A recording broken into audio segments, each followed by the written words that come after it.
রব্বি জিদনি ইলমা, রব্বি জিদনি ইলমা, রব্বি জিদনি ইলমা।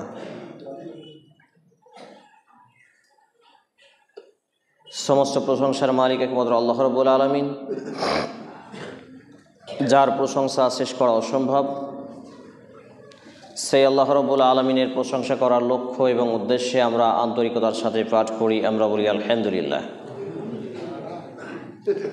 অতঃপর অসংখ্য দরুদ ও সালাম শান্তির ধারা বিবর্ষিত হোক সর্বকালের শ্রেষ্ঠ মহামানবের প্রতি, আমরা বলি আল্লাহুম্মা সাল্লি আলাইহি, আল্লাহুম্মা বারিক আলাইহি, সাল্লাল্লাহু তাআলা আলাইহি ওয়াসাল্লাম। আজকের সংক্ষিপ্ত টাইমে আলোচনার বিষয়, প্রথম খুতবায় যে বিষয়টি নিয়ে আলোকপাত করব সেটি হচ্ছে আল আযাব। উল্লেখিত বিষয়ের প্রতি পবিত্র কোরআন এবং সেই সুন্নাহর আলোকে সংক্ষিপ্ত টাইমে এক গুরুত্বপূর্ণ তথ্যবহুল বিবরণের আপ্রাণ প্রচেষ্টা রাখছি ইনশাআল্লাহুল আজিজ। ওয়া মা তৌফিকি ইল্লা বিল্লাহি আলাইহি তাওয়াক্কালতু ওয়া ইলাইহি উনীব। আল আযাব, যেটাকে আমরা বাংলা ভাষায় বলে থাকি আদব, এটির আবার বিভিন্ন নাম আছে, শব্দ আছে, যেগুলোকে এক একজন এক একভাবে বর্ণনা করেছেন। আল শব্দটি যখনই যুক্ত হয়েছে সেটা হচ্ছে একটা ব্যাপক অর্থ। যদি এটা আল শব্দ না হয় শুধু আযাব হতো তাহলে এটা একটা সিম্পল কম ওজনের হতো। যখনই এখানে আলিফ লাম যুক্ত হয়েছে, আল শব্দটি যখনই যুক্ত হয়েছে তখন এটার ওজন মাপ বিশাল হয়ে গেছে। যেমন আল কোরআন, আল হাদিস, আল ইলম, এইরকমভাবে বিভিন্ন যে কোনো ক্ষেত্রে যখনই আল যুক্ত হয়েছে তখনই বুঝতে হবে তার মর্যাদা অধিক। যেমন আল আকসা, আল মাদিনা, এরকমভাবে মসজিদের নামকরণ হয়েছে। আর আমরা জানি যে আল আকসার মর্যাদাও কম নয়, সুবহানাল্লাহ। তাহলে আলিফ লাম যুক্ত হওয়ার ফলে এই আল আযাব, আযাবের গুরুত্ব অপরিসীম হয়ে গেছে, মানে অমূল্য, এ টাকা দিয়ে কেনা যাবে না। তো এই আল আযাব, আদবটা কি? আদবকে কয়েকভাবে বিভক্ত করা যায়। একটা আদবকে এইভাবে বিভক্ত করা যায় যে আমাদের এই জীবনকে, পার্থিব জীবনকে পরিচালনা করার জন্য আমাদের প্রত্যেকটা সেক্টরে এ টু জেড এর কিছু আদব রয়েছে, কালচার রয়েছে, সিস্টেমেটি রয়েছে, যেটা আমরা সিম্পলভাবে বুঝতে পারবো। এই মোবাইলটা যদি সুইচ অফ হয় তো একে সুইচ অন করার জন্য প্রথমে চার্জিং পয়েন্টের প্রয়োজন, চার্জ করা প্রয়োজন, আবার পাওয়ার বোতাম দেবে, তারপরে এটাকে অন করার প্রয়োজন। তো ইসলাম পুরো আদবের মধ্যে গঠিত। আমরা যে মুসলিম, তো একজন মুসলিম সে যখন ইসলামের অনুসারী হবে তার পুরো আদবকে ঘিরে সে তার এই যে বাকি জীবনটাকে, মানে সে জীবন থেকে যেদিন থেকে জ্ঞান পেয়েছে, ইসলাম বুঝতে শিখেছে, ইসলাম জানতে পেরেছে, ইসলাম মানা শুরু করেছে, সেই দিন থেকে নিয়ে একই রকম মৃত্যুর আগ পর্যন্ত তার পুরো জীবনটাকে নিয়ে সাজাবে সে আদব দিয়ে। তো আদবের যে শাব্দিক আবিধানিক অর্থগুলো এভাবে এসেছে। সিম্পলভাবে আদব শব্দের অর্থ হচ্ছে নিয়মিত পদ্ধতি ইত্যাদি। আর আদব কায়দা মানে হচ্ছে সমাজে, ভদ্র সমাজের রীতিনীতি, পদ্ধতি, শিক্ষা, সভ্যতা ও মার্জিত সংস্কৃতি। আর এর দ্বারা হচ্ছে আত্মগঠনের অনুশীলন করাকে মূলত বলা হয় আদব। আত্মগঠনের অনুশীলন, আমাদের শিক্ষা ব্যবস্থা, আমাদের কথা বলা, আমাদের পথ চলা, আমাদের ড্রেস পোশাক পরা, আমাদের জুতা স্যান্ডেল পরা, আমাদের খাওয়া, আমাদের উঠা বসা, ঘুমানো, টয়লেটে যাওয়া, ওয়াশরুমে যাওয়া, গোসল করা, এ টু জেড সম্পূর্ণ ফর্মুলাটা যদি মুহাম্মদুর রাসূলুল্লাহ সাল্লাল্লাহু আলাইহি ওয়াসাল্লামের আদর্শ অনুপাতে হয় তাহলে এটা হবে আল আদাব, মানে ইসলামী আদাব বা দ্বীনি আদাব, ধর্মীয় আদাব। তো ইসলামী আদব ব্যতি রেখে একজন মুসলমান কখনো প্রকৃত অর্থে আদবওয়ালা, মানে পরিপূর্ণ মুসলমান হতে পারে না। ইসলামী আদব ছাড়া একজন ব্যক্তি পরিপূর্ণ মুসলিম হতে পারে না। মসজিদে ঢুকার আদব কি? মসজিদে ঢুকার আদব হচ্ছে ডান পা রেখে তারপরে আসসালাতু আসসালামু আলা রাসূলিল্লাহ আল্লাহুম্মা আফতাহ লি আবওয়াবা রাহমাতিকা এ বলে মসজিদে ঢুকা। এটা হচ্ছে মসজিদে ঢুকার আদব। মসজিদ থেকে বের হওয়ার আদব কি? মসজিদ থেকে বের হওয়ার আদব হচ্ছে বাম পাটা আগে বের করা, আসসালাতু আসসালামু আলা রাসূলিল্লাহ আল্লাহুম্মা ইন্নী আসআলুকা মিন ফাজলিক, এই দোয়াটা পড়া। এটা হচ্ছে মসজিদ থেকে বের হওয়ার আদব। এবং মসজিদের ভেতরে থাকার আদব কি? মসজিদে ভেতরে থাকার আদব হচ্ছে মসজিদে এসে বসা যাবে না। আজান চলাকালীন কয়েকজন ভাইকে দেখলাম বসে পড়লো, এটা মসজিদের আদবের একটা নন আদব, মানে আদব বহির্ভূত একটা কাজ। তাহলে মসজিদে এসে তাহিয়াতুল মসজিদ, 2 রাকাত সালাত, নামাজ আদায় করা, অতঃপর বসা। যদিও আজান হয়, যদিও সূর্য ডুবে, যদিও দুপুর হয়, যদিও সূর্য উঠে, যে কোনো টাইম, এনি টাইম।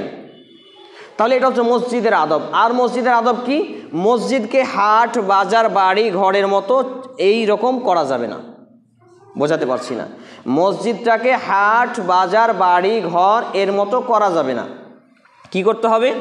মসজিদে উঁচু গলায় কথা বলা যাবে না, মসজিদে তর্ক করা যাবে না, মসজিদে ঝগড়াঝাঁটি করা যাবে না, মসজিদে কোরআন এবং হাদিস ছাড়া, ইসলাম ছাড়া, নামাজ ছাড়া অন্য কোনো কথাও কাজ চলবে না।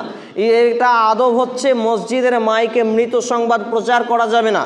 আদব হচ্ছে মসজিদের মাইকে কারো হারানো জিনিস এখানে খোঁজা যাবে না। কারো ছেলে হারিয়েছে, মেয়ে হারিয়েছে, গরু হারিয়েছে, ছাগল হারিয়েছে, এখানে খোঁজ করা যাবে না। মসজিদের আদব হচ্ছে মসজিদে কেনা বেচা ব্যবসা করা যাবে না। কেনা বেচা ব্যবসা বলতে অনেকেই খাস করে আসেন এখানে ব্যবসা করতে। মসজিদের আদব হচ্ছে সেই শুক্রবারের দিন আপনারা এসে অনেকেই বাতাসা বিলি করেন, যেটা মন্দিরে আপনার যেটা প্রসাদ বন্টন হয় ওই প্রথা, এটা করা যাবে না। মসজিদের আদব বলতে আপনি বাড়িতে মুরগি পুষেছেন, সেই মুরগি নিয়ে এসে ডাকে উঠাচ্ছেন, এটা চলবে না, যদিও টাকা মসজিদে যায়। মসজিদের আদব হচ্ছে মসজিদে বাতাসা বন্টন করা যাবে না, মসজিদে গর্ধকের মতো চিৎকার করা যাবে না, মসজিদে এসে যেমন তেমন হয়ে বসে থাকা যাবে না। যেমন মসজিদের আদবের খেলাফ হচ্ছে মসজিদে হেলান দিয়ে বসা যাবে না। মসজিদের আদবের খেলাফ হচ্ছে হাঁটু গেড়ে বসা যাবে না, 2 হাঁটু খাড়ো করে এরকম করে বসা যাবে না। তাহলে বোঝা যাচ্ছে এইগুলো সব আল আদাব, মানে ধর্মীয় রীতিনীতি, অনুসরণ, অনুশীলন, শিষ্টাচার, পদ্ধতি ইত্যাদি, এতগুলো হচ্ছে আদবের অন্তর্ভুক্ত। আরেকটা আদবের অন্তর্ভুক্ত আছে, অপবিত্র অবস্থায় মসজিদে ঢোকা যাবে না। ফরজ গোসল করতে হবে, ফরজ গোসল ছাড়া তাহলে মসজিদে ঢোকা যাবে না, মানে অপবিত্র অবস্থায় মসজিদে ঢোকা যাবে না। এটা হচ্ছে মসজিদের আদব। মসজিদকে অপরিষ্কার, অপরিচ্ছন্ন, ধুলা বালি নোংরা আবর্জনা এইগুলো রাখা যাবে না, এটা আদবের খিলাফ। আদবটা কি হলো? মসজিদকে ধুয়ে মুছে চকচকে করে রাখতে হবে। আসার সময় দেখলাম আপনাদের এই সবটাই, এই মাদুরটাই এত কিছু লেগেছিল, বালি খড়খড়ে, এখন হয়তো আছে, দেখেন আমি দেখলাম একবারে খড়খড়ে বালু, রাখা যাবে না। মসজিদে আতর লাগাতে হবে, সুগন্ধি লাগাতে হবে, এমনকি ধূপকাঠিও জ্বালাতে হবে। সুবহানাল্লাহ, এটা হচ্ছে মসজিদের আদব। আমি যে আয়াত প্রথম খুতবার পরেই, যেহেতু আমি প্রথমে বসিনি, শেষে বসবো ইনশাআল্লাহ তাআলা, কারণ খুতবার মধ্যে 2টি খুতবা হয়, একটা হয় প্রথমেই বসা যায় আর না হয় শেষে বসা যায়। আমি আজকে একটু ব্যতিক্রম করেছি, 393টা মসজিদে খুতবা দিয়ে প্রত্যেকটা জায়গাতে আগে বসেছি, কিন্তু আজকে ব্যতিক্রমভাবে পরে বসবো। অনেকে আবার ধারণা রাখতে পারেন যে এটা কি, এটাও সুন্নাত। মসজিদে মানে মেম্বারে খুতবার দিনে খুতবার পাঠ অংশ হবে 2টো, এটা হচ্ছে সুন্নাহ। তো মসজিদে ঢুকে ধূপকাঠি জ্বালানো, ঝাড়ঝাঁটা দেওয়া, পরিষ্কার পরিচ্ছন্ন করা, এইগুলো হচ্ছে জান্নাতে যাওয়ার সহজ রাস্তা, বলি সুবহানাল্লাহ। কিন্তু আমরা এটা শুধু ইমামকে দায়িত্ব দিই, মুয়াজ্জিনকে দিই। আমরা যারা সেক্রেটারি, ক্যাশিয়ার, সভাপতি, দায়িত্বশীল, নামাজি, হাজি, গাজি, পাজি, আমরা কি করি? মনে করি এটা কি কোনো কাজ হলো? আমি কয়েকটা মসজিদে রাগ করে বলেছিলাম, যদিও হক মানে তিতে, মানে কথা খুব করা, যে মসজিদের ক্যাশিয়ার মানে শুধু টাকা গুনে ক্যাশ খসখস করে গণা নয়, পায়খানাতে যদি গু লেগে থাকে ব্রাশটা হাতে নিয়ে আর হারপিক দিয়ে নিজে হাতের গুটা পরিষ্কার করতে হবে। এটা হচ্ছে মসজিদের ক্যাশিয়ার, সভাপতি, সেক্রেটারির নাম। এ কথা বলাতে কয়েকটা মসজিদ কমিটির খুব রাগ, কিন্তু আমার তাতে কিছু আসে যায় না, কারণ মিসকাতুল মাসাবি গ্রন্থের 5159 ক্রমিক নম্বরে আমি যদি রেফারেন্স ভুল না করি, নবী মুহাম্মদুর রাসূল সাল্লাল্লাহু আলাইহি সাল্লাম বলছেন, তুমি সত্য বলে দাও যদিও তা তিক্ত হয়, প্রথম অংশ। দ্বিতীয় অংশ, তুমি সত্য বলে দাও যদিও তা সমাজের বিরুদ্ধে যায়, তুমি সত্য বলে দাও যদি তোমার পরিবারের বিরুদ্ধে যায়, যদি সত্য বলে দাও যদি তোমার বাপের বিরুদ্ধে যায়, সত্য বলো যদি কথাটা তোমার নিজেরও বিরুদ্ধে চলে যায়। তাহলে বাপকে ছাড় দেওয়া যায় না, নিজেকে ছাড় দেওয়া যায় না, আপনাকে ছাড় দিতে পারি আমি? কোনো ডিসকাউন্ট নেই এখানে, কোনো ডিসকাউন্টের অপশান নেই। তাহলে এইগুলো হচ্ছে মসজিদের আদবের অন্তর্ভুক্ত। বাড়িতে ঢোকার আদব কি? বাড়িতে ঢোকার আদব হচ্ছে, ধরেন আপনি মসজিদে ঢুকলেন, বললেন আসসালামু আলাইকুম ওয়া রাহমাতুল্লাহ, আল্লাহ রব্বুল আলামিনের পক্ষ থেকে আপনার উপরে শান্তি ও রহমত বর্ষিত হোক, এর মানে তো এইটা নাকি? তো যদি এর মানে এইটা হয়, আপনি বাড়ি যেয়ে ঢুকছেন, আপনার ছেলেকে বলছেন আব্বু, তাহলে আপনি কি, আপনি তাহলে আপনার পরিবারের শান্তি চান না? আপনার মেয়েকে বলছেন আম্মু দরজা খুলো, তাহলে বোঝা যাচ্ছে আপনি আমাদের জন্য শান্তি এবং বরকত চান, অথচ নিজের পরিবারের জন্য জানেন না, নিজের পরিবারের জন্য চান না। তাহলে বাড়িতে ঢোকার আদব হলো সালাম দিয়ে প্রবেশ করা। আপনি আসসালামু আলাইকুম, দরজা খুলো আব্বু, আসসালামু আলাইকুম, দরজা খুলো আম্মু, আসসালামু আলাইকুম, আপনার স্ত্রীকে বলেন অমুকের মা দরজা খুলো। তাহলে আপনার উপরে, তোমার উপরে আল্লাহর পক্ষ থেকে রহমত ও শান্তি বর্ষিত হোক, এটা হলো বাড়িতে প্রবেশ করার আদব। বলি সুবহানাল্লাহ। কিন্তু আমরা এই আদবটা শুধু বাইরে রেখেছি। আপনার শ্বশুর মশাইয়ের সাথে দেখা হয়েছে, আসসালামু আলাইকুম রহমতুল্লাহ, আপনার শ্বশুরকে বলছেন আল্লাহর পক্ষ থেকে আপনার উপর রহমত ও শান্তি বর্ষিত হোক। আপনার বাপের সাথে দেখা হয়েছে, আব্বা কোনটা যাবে, তাহলে শ্বশুরের থেকে বাপকে বেশি হেউ করা হলো না? মানে বাপের থেকে শ্বশুরের দরদ বেশি, মা থেকে মাসির দরদ বেশি, এটা হলো না? তাহলে মেনলি আল্লাহ তাআলা কি বলছেন, যদি একাধিকবার আপনাকে বলেছি, কিন্তু শুধু বোঝানোর জন্য জাস্ট।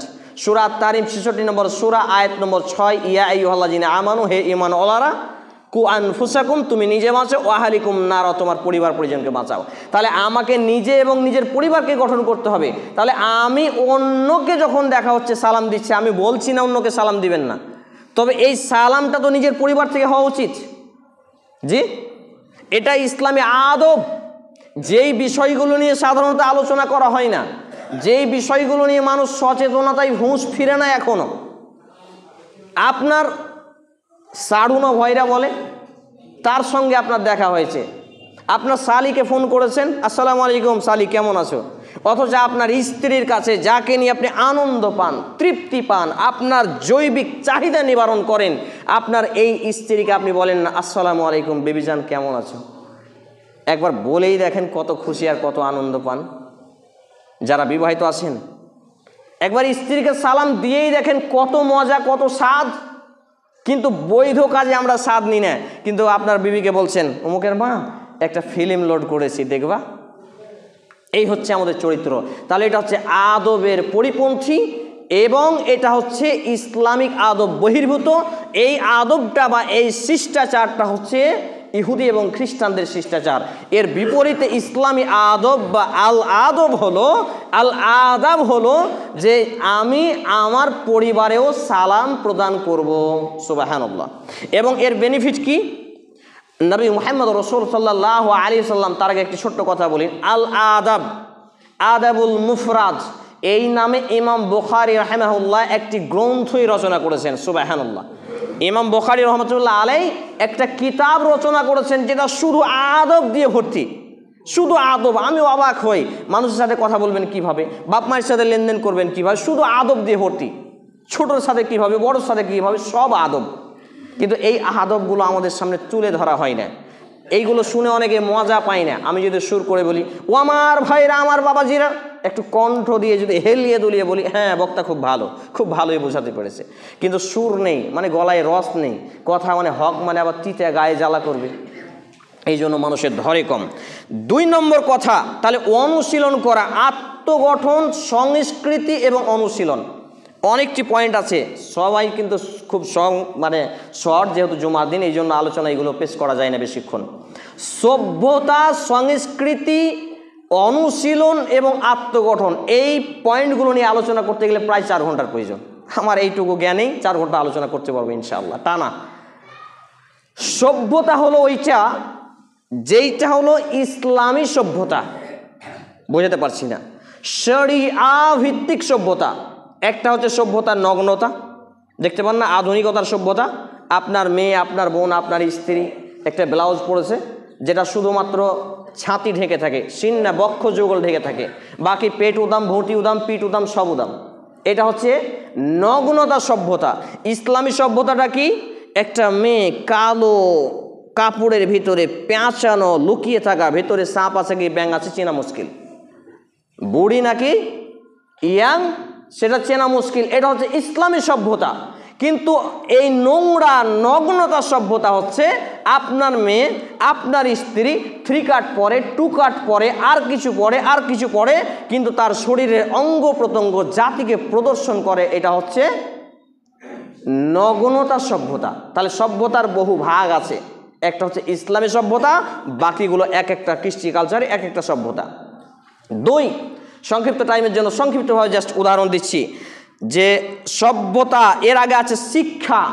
শিক্ষার বিষয় তো মোটামুটি আলোচনা এর আগে করেছি একবার। মার্জিত সংস্কৃতি মানে সংশোধনীয় সংস্কৃতি। আপনার স্কুলের নামে হয় সংস্কৃতি অনুষ্ঠান, এই সংস্কৃতি অনুষ্ঠানে নাচ হয়, গান হয়, এইগুলো হয়, এটা কিন্তু হারাম। তাহলে মার্জিত সংস্কৃতি মানে আল্লাহ এবং আল্লাহর রসুলের বিধিবিধান মতো, অর্থাৎ কিতাবুল্লাহ আল্লাহর কিতাব ও সুন্নাতে রসুল, রসুল্লাহ সাল্লাল্লাহু আলাইহি সাল্লামের সুন্নাহ অনুযায়ী আদর্শ জীবনকে গঠন করে, এটা হচ্ছে মার্জিত সংস্কৃতি। আমি এতদিন বাপদাদা করে এসেছিল, আমি করে এসেছিলাম। যেমন মার্জিত সংস্কৃতির আওতাভুক্ত একটা এটা যে আপনার মসজিদে হয়তো বহুত পুরাতন মসজিদ, সেই কাল থেকে আপনারা ছোট্টবেলায় দেখে এসছেন মসজিদে বাতাসা দেওয়া, মসজিদে আপনার রহম দিত আগে ওই আলো চেলের, আমরা ছোটবেলায় দেখতাম। তারপর আপনার এই মুরগা কারো বাড়িতে হয়েছে, যা একটা মসজিদে দিয়ে ডাকে উঠালো, এই এত, এই 1, এই 2, এই 3, এই হাটবাজারের মতো। তারপর আপনার এই আপনার কি বলছে কদু হয়েছে, কারো গাছে বা জমিতে কদু নিয়ে চলে আসলো, এই যে বিভিন্ন কিছু। তো এইটাকে মার্জিত করতে হবে, মানে সংশোধন করতে হবে। সংশোধনে নিয়ে এসে কী করতে হবে, যেটা মসজিদে চলবে না এটাকে দেশল, এখানে শেষ, এখান থেকে ওটাকে শেষ করে দিতে হবে, চ্যাপ্টারটা অধ্যায়টাকে ক্লোজ করে দিতে হবে, অফ করে দিতে হবে, বন্ধ করে দিতে হবে। এরপরে যেটা আছে সেটা হচ্ছে আত্মগঠনের অনুশীলন করা। আত্ম বলতে কি বোঝায়? আত্ম মানে নিজেকে বোঝায়। আত্মগঠনের অনুশীলন, অনুশীলনে আসবে আপনার শিক্ষা, অনুশীলনে আসবে আপনার দীক্ষা, অনুশীলনে আসবে আপনার কৃষ্টি কালচার, অনুশীলনে আসবে আপনার আদব, অনুশীলনে আসবে কথা বলা, হাঁটা চলা, খাওয়া, উঠা বসা, A to Z। এটা হচ্ছে অনুশীলন, ইসলামী অনুশীলন। অনুশীলন আমরা বুঝি না, যারা একটু জেনারেল শিক্ষিত হয় তারা বুঝবেন। অনুশীলন মানে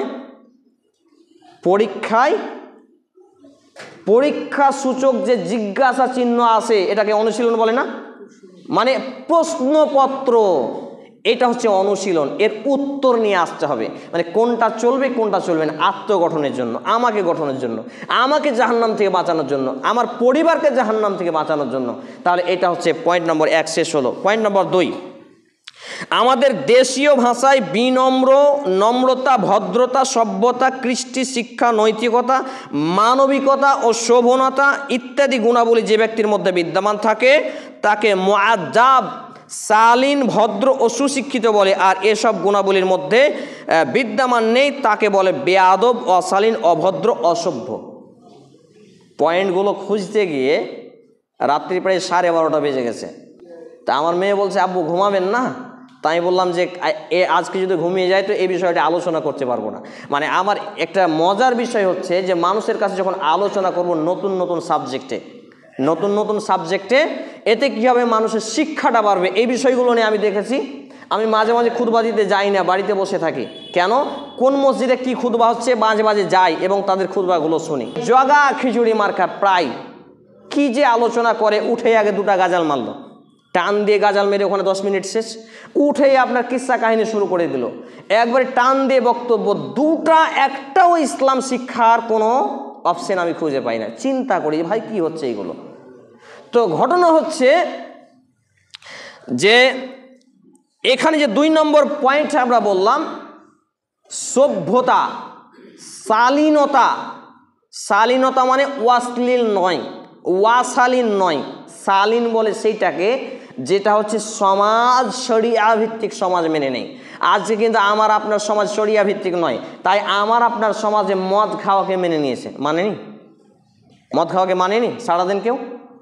যদি মদ খাওয়াকে না মানেন, আপনার ছেলেটা মদ পান করে 22 বছর ধরে, আপনি জানেন, কোনোদিন বললেন না তোকে ত্যায্যপুত্র করলাম, আর ত্যায্যপুত্র করতে বলিনি, কোনোদিন বললেন না তোকে বাড়ি থেকে বের করে দেবো, কোনোদিন বললেন না আমার তুই ওয়ারেস জাত হয়ে আমার অংশ পাবি না, কোনোদিন বলেননি।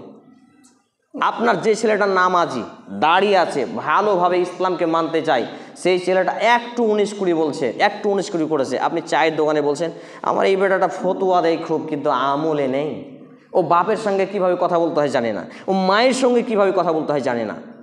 তাহলে বোঝা যাচ্ছে যে আমরা যেই সমাজ ব্যবস্থা তৈরি করেছি, এই সমাজ ব্যবস্থা ইসলামিক সমাজ ব্যবস্থা নয়, ইসলামিক সমাজ ব্যবস্থা নয়। বিশেষ করে যারা সর্দার মডেল আছেন, গ্রাম্য সর্দার মডেল, তাদেরকে একটু ইঙ্গিত দিচ্ছি। আপনার দলের মধ্যে যদি বেনামাজি থাকে, আপনি আপনার পিঠের চামড়াটাকে মোটা করিয়েন কবরের শাস্তি নেওয়ার জন্য, শরীরের রক্ত মাংসগুলো একটু বেশি করে নিয়েন।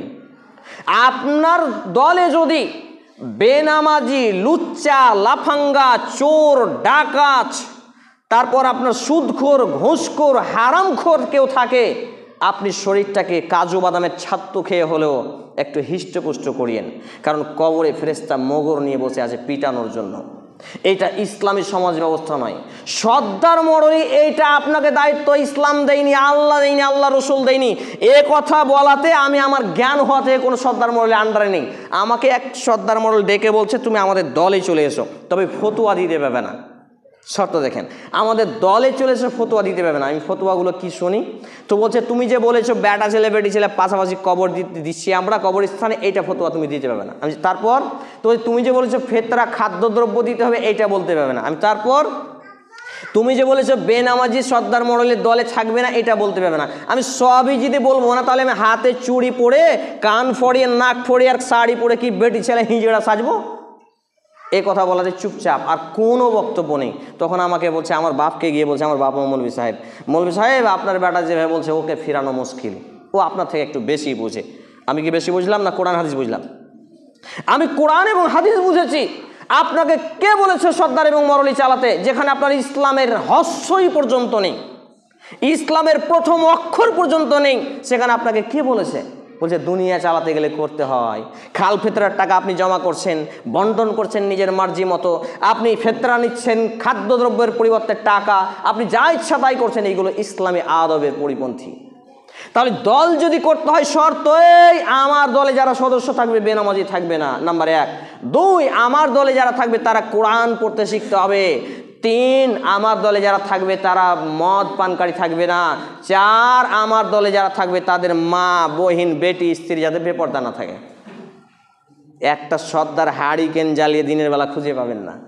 আমাকে বলছে আপনি যেগুলা বলছেন ঠিকই আছে, কিন্তু মানা যাবে না, বলেন। তাহলে ইসলামী আদবের এই সভ্যতা নয়, এটা কৃষ্টি কালচারও নয়, এটা সুশিক্ষাও নয়, এটা নৈতিকতাও নয়, এটা মানবিকতাও নয়। অনেকে বলছে ছেলেটা অমানবিক, উগ্র। কিসের উগ্র? ইসলামের কাছে আপনি ইসলামের থেকে বেশি মানবিক? কেউ কোনো মায়ের বেটা, বাপের বেটা বলতে পারে ইসলামের থেকে বেশি মানবিক? বলতে পারবে? কখনো নয়। ইসলাম হচ্ছে চূড়ান্ত দিন, যেটা মানবিক, যেটা সর্বদা মানব কল্যাণের জন্য।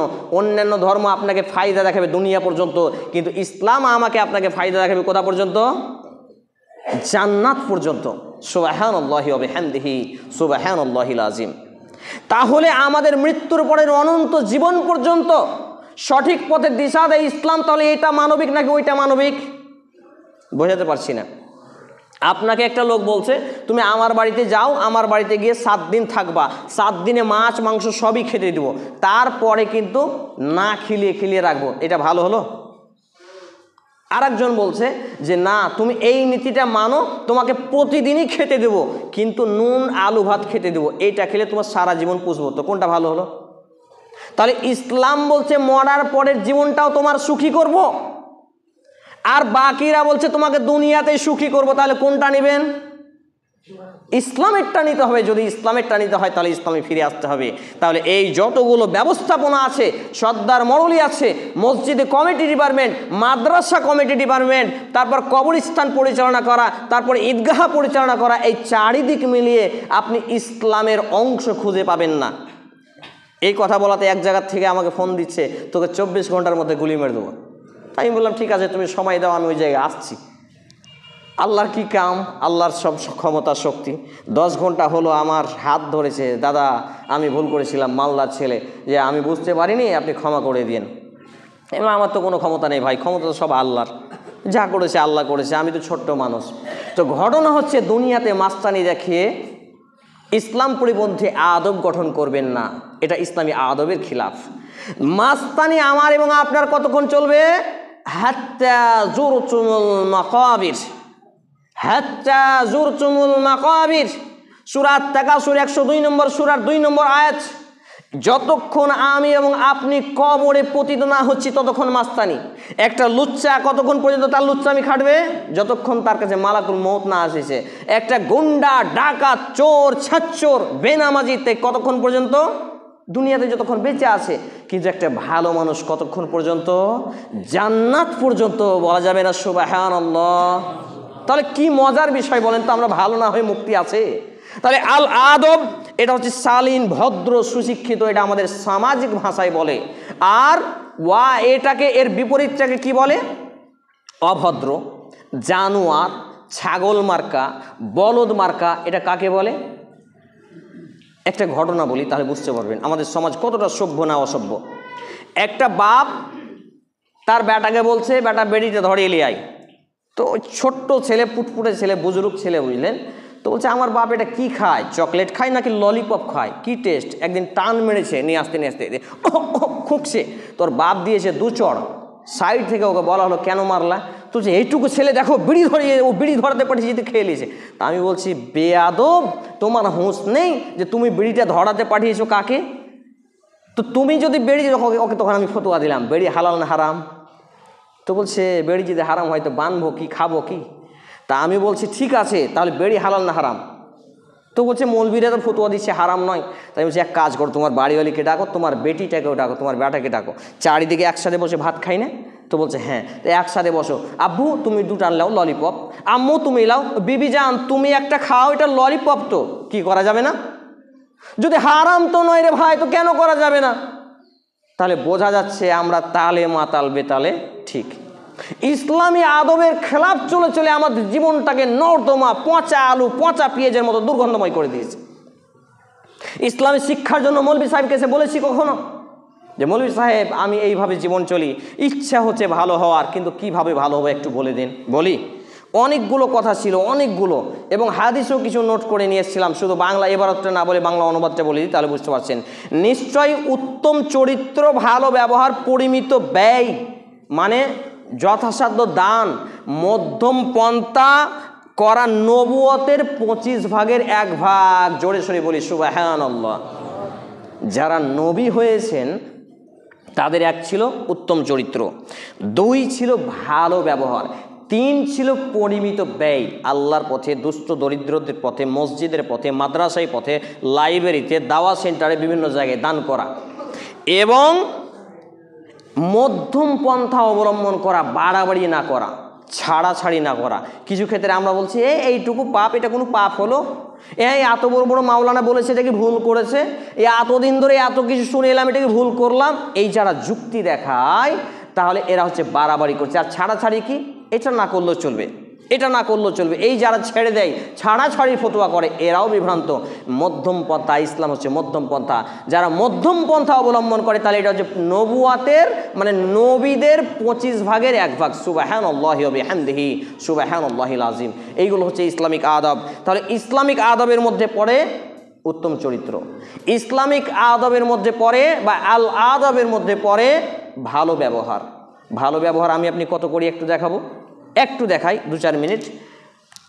আমার সাথে আপনার একদিন কোনো বিষয়ে কথা কাটাকাটি হয়েছে, কোনো একদিন, তার আগে আপনি বলতেন হাবিবুল্লাহ ভাই আসসালামু আলাইকুম, দেখা হলে বলতেন কেমন আছেন, ভালো আছেন, খোঁজ খবর নিতেন। একটু খালি তর্ক বিতর্ক হয়েছে, তো আপনি এখন বলছেন আমি এই দরজা দিয়ে ঢুকছি তো আপনি তার পাশের দরজা দিয়ে, কেন? দেখা হলে সালাম দিতে হবে, মনের মধ্যে কালি। এটা ভালো ব্যবহার হলো? জি, এটা ভালো ব্যবহার হলো? এটা ইসলামী আদবের খেলাফ। আর একটু দেখাই, আপনার বাপ শুধু বলেছে, আপনি বেনামাজি ছিলেন, যদি তুই নামাজ না পড়িস আমার বাড়ি থেকে বেরিয়ে যাবি। আর তার যে নামাজি, এইরকম পরিবার খুব কম আছে, এটা উদাহরণের জন্য বলছি।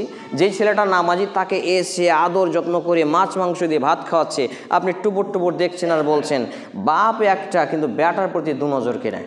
এরকম বাপ কিন্তু খুব কম আছে, ব্যতিক্রম হতে পারে। আমার মা ছিলেন এইরকম, আল্লাহ তাআলা তার প্রতি রহম করুন। তো আপনি এবার আপনার বাপকে বলছেন, দোকানে দোকানে বলে বেড়াচ্ছেন, গাঁ গ্রামে বলে বেড়াচ্ছেন আমার বাপ ভালো না, আমার বাপ চরিত্রহীন, আমার বাপ এক বেটাকে দেখে আর এক বেটাকে দেখে না। তাহলে এটা কি হলো?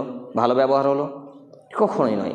আপনার বাপ আপনার আর এক ভাইকে জমি লিখে দিয়েছে, এটা হচ্ছে জুলুম করেছে। আপনার বাপ আপনার আর এক ভাইকে জমি লিখে দিয়েছে, আপনার মা আপনার বোনকে জমি লিখে দিয়েছে, আপনার জন্য কিছুই রাখেনি। এখন আপনি তাকে লাথি মারছেন আমার দেখা চোখে, তাও একটা মৌলবি, ফাড়াঘাত করা মৌলবি, তার নিজের মাকে লাথি মেরে ওসরা থেকে আঙিনাতে বারান্দায় বাড়ির বাইরে ফেলতে আমি সচক্ষে দেখেছি, আল্লাহ সাক্ষী। আমার বাপ দেখেছে, আমার দাদি বেঁচে আছে 70 বছর প্লাস, সে দেখেছে। আমি চিন্তা করলাম লা হাওলা ওয়ালা কুওয়াতা ইল্লা বিল্লাহ, যদি এই অবস্থা হয় শুধু জমি লিখে দিয়ে দিয়েছে বলে, তাহলে এরা শুধু দুনিয়া চায় নাকি পরকালও চায়? দুনিয়াও চায়। তাহলে আল আদাবের অংশ হচ্ছে শুধু দুনিয়া নয়, পরকাল পর্যন্ত আমাদের চাওয়া পাওয়া চাহিদাকে স্ট্রং করা, হ্যাবিট করা, শক্ত মজবুতশীল করা। আমি যে আয়াত আপনাদের সামনে পাঠ করেছিলাম, এটি হচ্ছে সূরা আল আহজাব 33 নম্বর সূরা, আয়াত নম্বর 21 এবং 21তম পারা, পৃষ্ঠা নম্বর হচ্ছে 420। আল্লাহ রাব্বুল আলামিন বলছেন, লাকাদ কানা লাকুম ফি রাসূলিল্লাহি উসওয়াতুন হাসানা।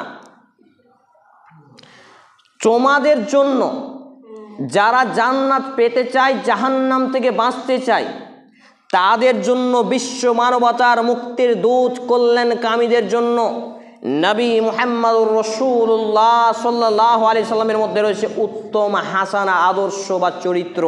তাহলে আমাদের আইকন, আমাদের মাপকাঠি, আমাদের ফর্মুলা, আমাদের জীবন আদর্শকে মুহাম্মদুর রাসূলুল্লাহ সাল্লাল্লাহু আলাইহি সাল্লাম। তাহলে আমাদেরকে যেন আল্লাহ রাব্বুল আলামিন সেই মহামানবের প্রতি অনুসরণ আনুগত্যশীল হয়ে আমাদের এই দুনিয়ার জীবনকে পরিচালনা করে বাকি জীবনকে পরিচালনা করার তৌফিক নসিব করেন। আমরা বলি আল্লাহুম্মা আমিন।